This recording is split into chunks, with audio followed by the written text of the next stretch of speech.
কালকে আমরা চলে গিয়েছিলাম গোলপার্কের পুরনো বইয়ের বাজারে। গোলপার্কের ফুটেই এটা আছে। কলেজ স্ট্রিটের মতো এতটা জনপ্রিয় না হলেও আমার দিব্যি লাগে, কারণ বিভিন্ন সময় এখানে দুর্দান্ত দুর্দান্ত সব বই পেয়ে গেছি, কালকেও পেয়েছি। আর হ্যাঁ, যে কোনো বইয়ের দোকানে গেলেই যেরকম আমার মাথা ঘুরে যায়, এখানকার কালেকশন দেখেও আমার মাথা ঘুরে গেছিলো। তো যাই হোক, চোখ সয়ে যেতে কিছু কিছু বই আমরা পছন্দ করে নিয়েছি। মোটামুটি 2 সপ্তাহ অন্তর এখানে নতুন বই আসে, মানে নতুন পুরনো বই আসে। তাই ওই 2 সপ্তাহ অন্তর আমরাও একবার এখানে ঢুঁ মারি। এবার এই ভিডিওতে আজকে আপনাদের সেই বইগুলোর সম্বন্ধেই বলবো। গতকাল আমি গিয়েছিলাম গোলপার্কের পুরনো বইয়ের দোকানে। সেখান থেকে বেশ কিছু ভালো ভালো বই সংগ্রহ করেছি। এখন এখানে সেগুলোকেই দেখাবো। প্রথমেই যে বইটা দেখাবো সেটার নাম টমাস। ভীষ্ম সাহানির এই বইটা যথেষ্ট নামকরা। একটা জায়গায় ম্যানমেড দাঙ্গা ঘটে, দাঙ্গা বাঁধানো হয়, এবং সেই দাঙ্গার পরেও যারা বেঁচে গেছিলেন তাদের মধ্যেও সেই দাঙ্গা কীরকম সুদূর প্রসারী প্রভাব বিস্তার করেছিল তাই নিয়ে একটা উপন্যাস। এবং এটা আমার ছিল না, আমার পড়াও নেই, তাই এটা সংগ্রহ করেছি। এরপরে হচ্ছে এই বইটা, may you be the mother of 100 sons. লেখিকার নাম এলিজাবেথ বিউমিলার। এটা নন ফিকশন। ইনি ভারতে এসে বিভিন্ন স্তরের মেয়েদের সাথে কথা বলে, তাদের সাথে থেকে, তাদের সাথে সময় কাটিয়ে সেই অভিজ্ঞতা দিয়ে এই বইটা লিখেছেন। ইনি বেসিক্যালি একটা ভারতে মেয়েদের অবস্থার একটা ছবি তৈরি করার চেষ্টা করেছেন, তাদের সামাজিক সম্মান কতটা, তাদের ক্ষমতা কতটা, তাদের কী কী অধিকার আছে সব কিছু মিলিয়ে। এরপরের বই দুটো হচ্ছে আ god who hates women are Jamila. Jamila একটা উপন্যাস। জামিলা যিনি লিখেছেন তার নাম রুখসানা খান। এটা আফগানিস্তানের পটভূমিকায় সেখানকার মেয়েদের অবস্থা নিয়ে একটা উপন্যাস। দ্বিতীয় তালিবান শাসনের পর আমরা জানি সেখানে মেয়েদের অবস্থা ঠিক কতটা খারাপ। এটা দ্বিতীয় তালিবান শাসনের সময়কার নয়, কিন্তু তাহলেও এই দেশটিতে মেয়েরা ঠিক কতটা স্বাধীনতা পেয়েছে সেইটা আমার জানার ইচ্ছে, এবং সেই কারণেই এই উপন্যাসটা আমি নিয়েছি। আর এটা উপন্যাস নয়, এটা বেসিক্যালি ইরানের মেয়েদের অবস্থা নিয়ে লেখা একটা বই। লেখকের নাম ডক্টর মজিদ রফিজাদে। মেয়েদের অবস্থা মূলত যেসব সমাজ মেয়েদেরকে শোষণ করে এবং দাবিয়ে রাখতে চায়, সেখানকার মেয়েদের অবস্থা সম্বন্ধে জানতে আমার ভালো লাগে।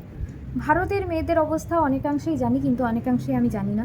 সেই কারণে ভারত, আফগানিস্তান, ইরান, 3টে জায়গার মেয়েদের অবস্থার উপর লেখা এই 3টে বই আমি সংগ্রহ করেছি, কারণ এটা আমার খুব পছন্দের একটা বিষয়।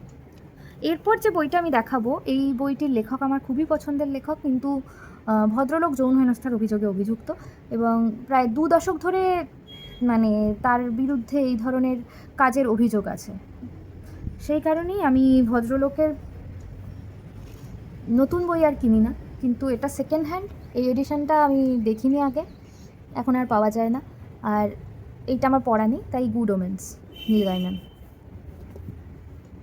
আর যে দুটো বই, সেই দুটো বই হচ্ছে রাশিয়ার প্রোগ্রেস পাবলিকেশন, মস্কো, ইউএসএসআরের সময়কার। গোর্কির মা অর্থাৎ মাদারের বাংলা অনুবাদ আমার বাড়িতে আছে, কিন্তু এই এডিশনটা আমার কাছে নেই, এবং এই এডিশনটা এখন আর পাওয়া যায় না। সেই কারণে আমি এই এডিশনটা কিনেছি। আর এটা হচ্ছে একটা রূপকথার বই। রাশিয়ান রূপকথাগুলো আমার পড়তেও খুব যেমন মিষ্টি লাগে, তেমনি সেটার ছাপা, সেটার ইলাস্ট্রেশন সবই ভালো লাগে। এরও প্রচ্ছদ আমাকে টেনেছে। আর এটাও এই প্রোগ্রেসিভ পাবলিশার। আর এটা হচ্ছে ভেতরটা, একটু বাঁধাই খুলে গেছে, ওটাকে বাঁধিয়ে নিলেই হবে, কিন্তু ওভারঅল বইটা খুব মিষ্টি দেখতে। এরপরের বইটা হচ্ছে এটা, যাযাবর অর্থাৎ বিনয় মুখোপাধ্যায়ের দৃষ্টিপাত।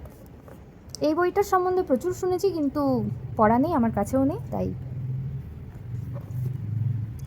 এরপরে এই বইটা, এটা যে আমি সেকেন্ড হ্যান্ড পাবো বলে আশাই করিনি, কারণ এটা একেবারেই নতুন বই, অথচ এটা পাইরেটেড নাই, যে এটা সেকেন্ড হ্যান্ড। কিন্তু যেহেতু পাইরেটেড নয়, তাই এমনিতে কেনায় কোনো আপত্তি নেই আমার, আমি পাইরেটেড বই কিনি না। এটা হচ্ছে বইটা, এটা হিলিং ফিকশন বলে এগুলোকে, জাপানিজ লেখকের লেখা। এনার লেখকের নাম হচ্ছে মাই মোচিজুকি। আর শেষ বইটা, এটা একটা উপন্যাস, বেশ বড় সড়ো চেহারা বোঝাই যাচ্ছে। 900 পাতার বেশি আছে। গল্পটা ইন্টারেস্টিং। একটি ছেলে ইংরেজ, যে ভারতে বড় হয়েছে অনাথ হিসেবে, সে একজন ভারতীয় রাজকন্যার প্রেমে পড়ে এবং সেই নিয়ে গল্প এগোচ্ছে। এবার সমস্যা এখানে একটাই, আমি রিভিউ পড়ে যা বুঝলাম, যে ভদ্রমহিলা যিনি লিখেছেন তার মধ্যে কলোনিয়ালিস্ট মেন্টালিটি ছিল। আমি এই বইটা কেনার অন্যতম কারণ হচ্ছে আমি জানতে চাই আমাদেরকে যারা 200 বছর ধরে শোষণ করলো, শাসন করলো, তাদের হয়ে যারা বলছেন তারা ঠিক নিজেদের এই শোষণের সমর্থনে সপক্ষে কী কী জাস্টিফিকেশন দিচ্ছেন, এবং সেইখান থেকে আমার এই বইটাকে আকর্ষণীয় মনে হয়েছে, কৌতূহল হয়েছে। আমি আমাদের শোষকদের চোখে আমাদের চেহারা জানতে চাইছি, তাই এই বইটা কেনা, দ্য ফার প্যাভিলিয়ন। তো গতকাল মোট এই বইগুলোই কেনা হয়েছে, আর এরপর যখন পড়বো আস্তে আস্তে রিভিউ দেবো, কিন্তু সবে কালকে এসেছে, একটাও এখন পড়া শুরু করিনি।